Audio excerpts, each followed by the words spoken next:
Hello, everyone. It's me, it's Primetime Moff, and I'm here with my illustrious, wonderful, and handsome co host, as ever, Oddimus Prime. Thanks for joining me, mate. Hello. And I want to say, whether you're watching us or listening to us, we welcome you to our weekly show, Transformers 84 to 24, 40 years of rolling out. A show that in the years of the brand's 40th anniversary, we'll look back and delve into the vast history of the Transformers. If you're new to the show, we'll be covering the franchise in each of its own weekly episodes with special episodes throughout the year. So please like, subscribe, and turn on your notifications to make sure you don't miss anything in this incredible journey. And we'll share a little bit more on the what's available on our channel at the end of the show. So firstly, hello Simon, how are you? Hello, Moff. How are you doing? I'm good. I'm good, yes. Good. I'm glad to hear it. I'm good too. I'm looking forward to discussing our topic tonight, which is 1989. We were talking beforehand, and this is the point I think both of us kind of fell away a wee bit. We started to kind of fall away a wee bit from the Transformers, and it's quite an interesting one to come back to and look at now as an adult. And I've said this already as when we talked about some of the previous stuff.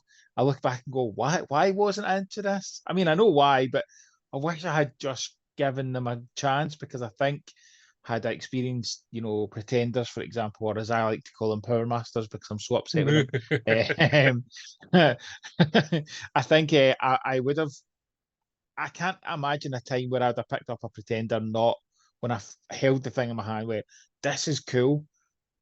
But so we're going to go into 1989, and it's the start of the period that could be referred to as the dark period, where there isn't as much media. These episodes will probably be a little bit shorter because there's limitations on what's out there at this point, and it's not really quite as in depth as previous episodes. Whereas 1986 we had to split it across two episodes, and even at that, we really struggled. Yeah, I definitely want to go back and do another movie episode. There's so many things that we didn't cover in that I'd love to go back to. So let's talk about cartoon. So we talked that there isn't really new Western releases at this point. We have a continuation of the Weird and Wacky season 5 that we talked about last week. And then in Japan, we saw the end of Super God Master Force, and then Victory starts off in the year. I think we said all that needs to be said or should ever be said about season 5 last week. So we'll briefly pass over that. So I talked last week about Master Force and coming into it afresh. I haven't given Victory a shot yet. It is on the plans, but the way I watched Master Force was the vast majority over the course of the weekend of my birthday, and I kind of want to do the same with Victory because I think if I was to just do like an episode a night or an episode every 2 or 3 nights, I probably wouldn't get through it all. I wouldn't get through it all. I am probably more curious with Victory. I suppose with Master Force, I went back to it because of the fans' hobby releases of the Power Masters. Victory's similar for me based on the Deathsaurus and Victory Saber getting HasLabs. So there's clearly a little bit of a push from Western Hasbro now to kind of look at Victory and Master Force and the Japanese stuff. But certainly back then it was not something that I certainly wasn't aware of a Japanese cartoon until the internet era. How about yourself? Oh yeah, same. I think we sort of touched upon it quite a bit last week. But as I said, I think the first time I was really aware of it was probably around the time my friend's dad brought some stuff back from Japan. So we had cartoon stills of things we hadn't seen before. But the first time I saw an episode wasn't until they stuck the four soldiers from the sky on that Transformers the movie release. Yeah. But yes, it is. So this year we've got Fight Super Robot Lifeform Transformers Victory. Shows off the tongue. It's just such.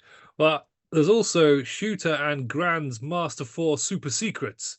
I haven't looked Well, into you're not allowed what to talk that about is. that. It's a secret. Well, then let's leave that to one side. It's a super I'm secret. guessing that's a special. Yeah. Um, I must admit I didn't research it.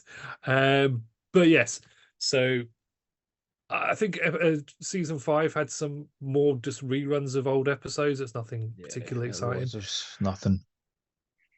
I But think yeah, that we're about to go through that period of there's not really much exciting, until we yeah, hit Beast Wars, do we really get a new proper media? And I think at this era, Hasbro clearly didn't feel they needed a cartoon to try and sell the line. Hmm. They weren't pushing, going, well, they went on their own direction. They started to do stuff that wasn't really in Japan, and Japan then really pushed on and continued with it. And we saw that at kind of Beast Wars era as well, that Japan did that, and to an extent they've done that with other lines like Masterpiece, for example, where they've they've they've done different to Hasbro, whereas it feels like most Hasbro stuff appears over there. And I think if we think through our 40 years we're going to come up to, this is, what could be classed as that period. This could be the period that many franchises hit this point where they started to stumble along and then really never recovered. If you think of Thundercats at one point was huge and then very quickly stumbled and never really managed to come back. It had a revival 2011 or 12 or Yes, something like that, was it? yeah. But there's many cat franchises. Mask. I think one of the reasons I fell away from Transformers this era was Mask. Mask really struck something for me. I really enjoyed it because it probably was more realistic vehicles. But there's a franchise that was very popular, had comics, had cartoons, had toys, and then just did never seem to recover. Certainly at this point there was potential that Transformers could have went that way. I mean, we're also getting into the era where some of the other big franchises started. You've got Turtles just around the corner, which obviously Mhm. I was going to say stole a huge portion of the market. I don't know if Oh, it that's did. entirely It, true, but I think yeah, I think Transform for me. I always think He-Man, Transformers, and Turtles are the three biggest of the 80s that really just captured. Like there was you had to have kind of feel to it. Top toys. You talk about that. It's the Turtles is the first one I ever remember having that craze feel to it. Probably because I wasn't old enough when Optimus came out to have that, but I know that you look back and you hear about it. That Optimus in 1984 was the toy to own, and was a big challenge for parents at Christmas. The first one I recall was Turtles, and then from me it was from that to Toy Story. So yeah, there's a good chance that people it's the and kids do it. My kids have both done it. Here's a toy line I really like. Here's a toy line I really like, and then somebody goes, "Oh, look over here!" And Turtles massively did that. yeah. I will fully confess that despite liking Turtles quite a lot, I didn't have a single turtle toy when I Wow. was a kid. I think so. We're at the point pretty much with me that I got into Warhammer, so my toys sort of took a little bit of a Mm. back step, and I started spending my money on tiny toy soldiers that I would never get painted, um, which I still do. That is Um, the hobby, is it? Is that not part of the hobby? well, exactly. That is my hobby these days is collecting lots and lots of sprue and keeping it in crates, never touching it. But yeah, so other things sort of took away a lot of the original Transformers fans' attention. So they were bringing out lots of new toys with new gimmicks and new things to try and bring in new audiences and new kids because you can't rely on the people that played with it in 1984 anymore because those kids are like getting older. They're getting into Yeah. their teens and they're not wanting to play with toys anymore. So it's a sort of a natural drop off that that I think sort of happens with all of the lines. So He-Man had it, G.I. Joe had it, Thundercats, as you say, they only lasted a couple of years before they sort of disappeared into obscurity.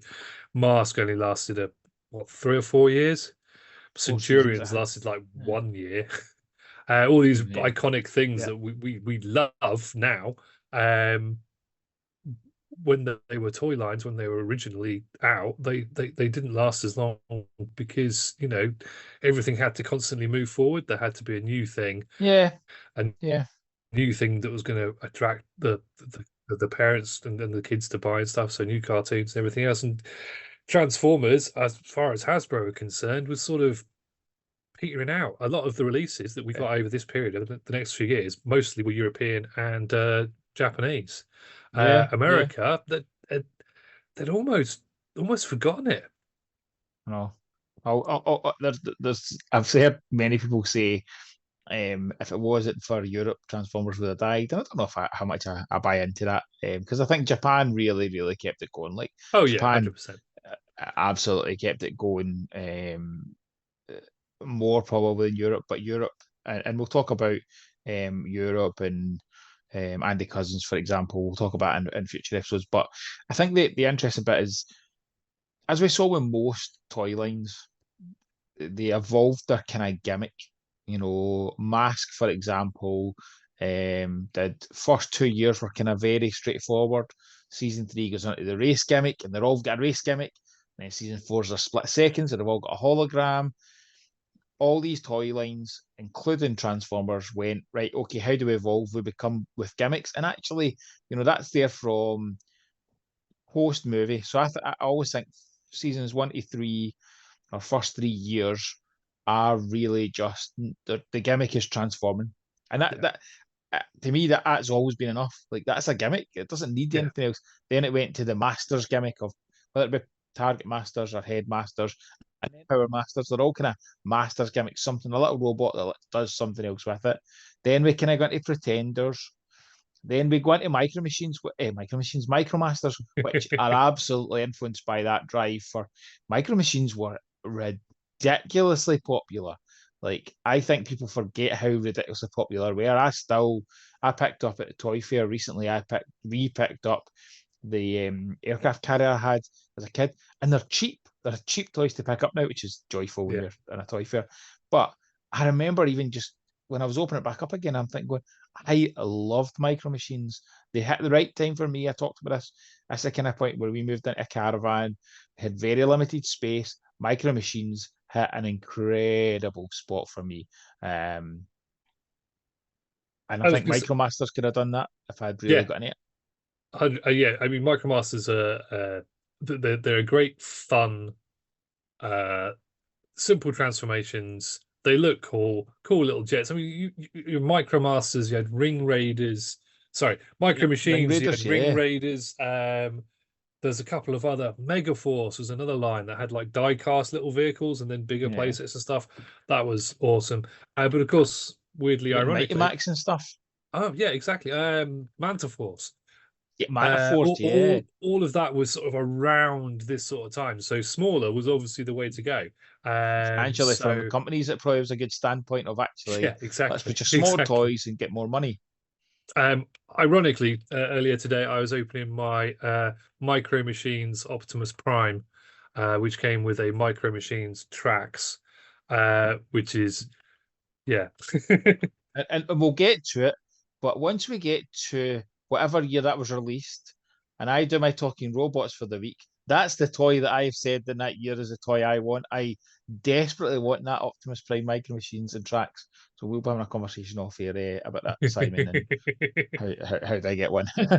But yeah, let's talk about the toys for this year. So let's get through some of them, right? So we do have some more pretenders and some absolute stonking pretenders. You've got one that I just picked up recently, Octopunch. You've got Bludgeon. I'm not going to go through every toy. I'm going to go through a couple.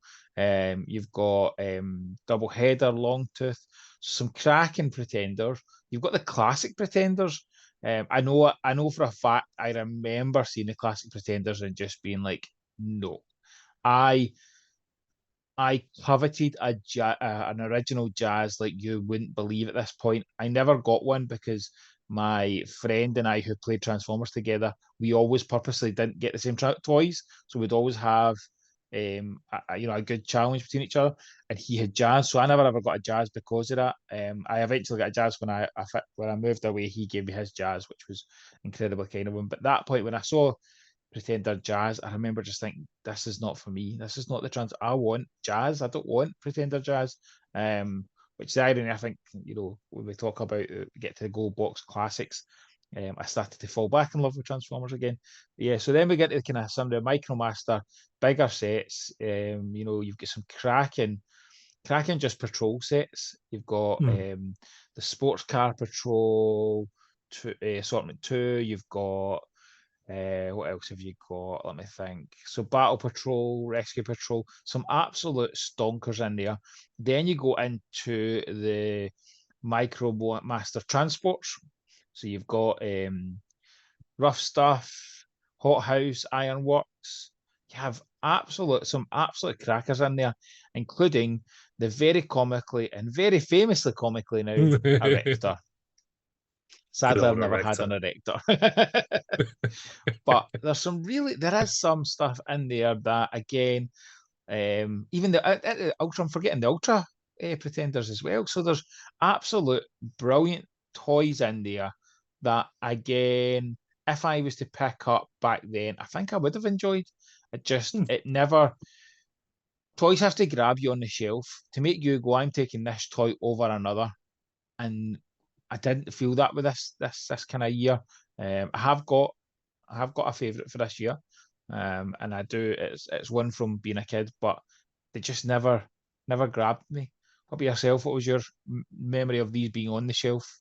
I get so we're at that weird period of time as well that this stuff that was coming out. Obviously, there was still lots of stuff from the previous years on the shelves. So I think, if anything, the figures I was getting at that point were ones from previous ranges. I wasn't necessarily picking up the Micromasters. In fact, I'm not entirely certain I owned any Micromasters, and I definitely didn't have a single Pretender until much later on. However, around that time, I became really good mates with my now best mate, and We've not known each other that long. Sorry, it's Paddy. No, my best mate Chris, he had a load of figures. He's the same guy whose dad had bought the drill horn. Okay. But he had a load of the Micromasters. He had the Airstrike Patrol. He had Flat Top. He had loads of the Pretenders as well, including some of the Ultra Pretenders. So even though I wasn't necessarily buying Transformers or getting Transformers for birthdays and Christmases at that time, I would have been, what, 11, 12.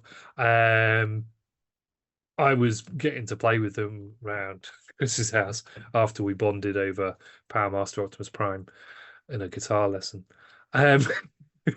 Anyway, yeah, so I think, yeah, that's kind of my sort of take on them. I remember seeing them in the shops, but I distinctly remember not buying any of them. Yeah, it was. The interesting bit, I don't remember which set it was, but one of my favourite toy memories as a child involves a set of Micromasters again. I don't know which one, but it was our local toy shop, which was a really big, proper sized toy shop. It became a Beatties, but it was shutting down, and they had a 50% off everything.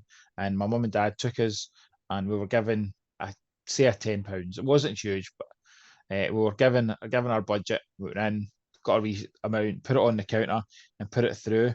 And it turned out they had already been reduced on the shelf. They were all reduced in price, and put it on the counter, ran it through, and the woman was like, say it was £10. She's like, that's like £4.90. It was half off everything on the price. And I don't think I've ever had the same feeling of joy realizing I just had the opportunity to double what I got essentially for free in my brain. So I had a set of Micromasters, I had a Star Wars, one of the mini rigs, and I remember the two of them. I remember having them. I couldn't remember, as I say, couldn't tell you which of the Micromasters it was, but it was such a joyous feeling to go and get. So I always have the vision of what the Micromaster pack looked like. I just couldn't tell you which one it was, It's Yeah. a few years ago. My memory's maybe not that good, but so I always think of that.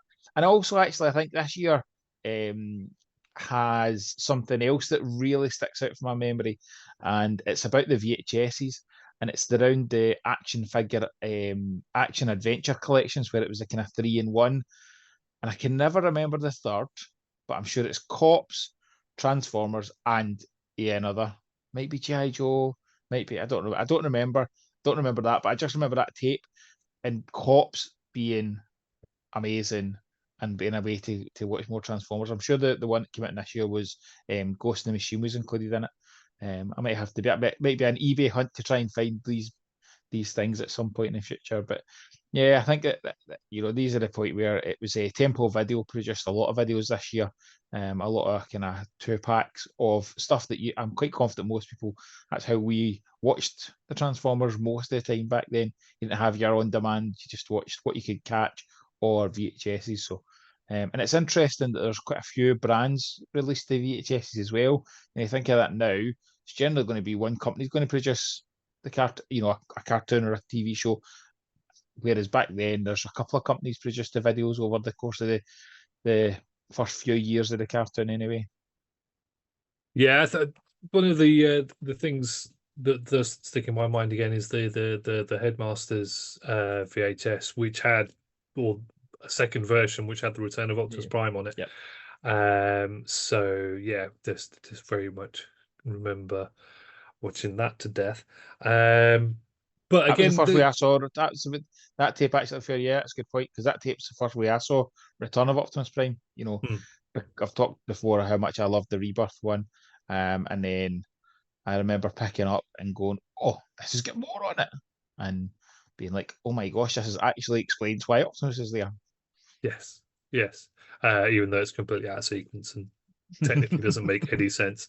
But yeah, and again, the Marvel UK Transformers comic at this time was going great guns and had all the characters from the previous year had all sort of become mainstays like Deathwind and Darkwing and the Pretenders and people like Carnavac and whatnot.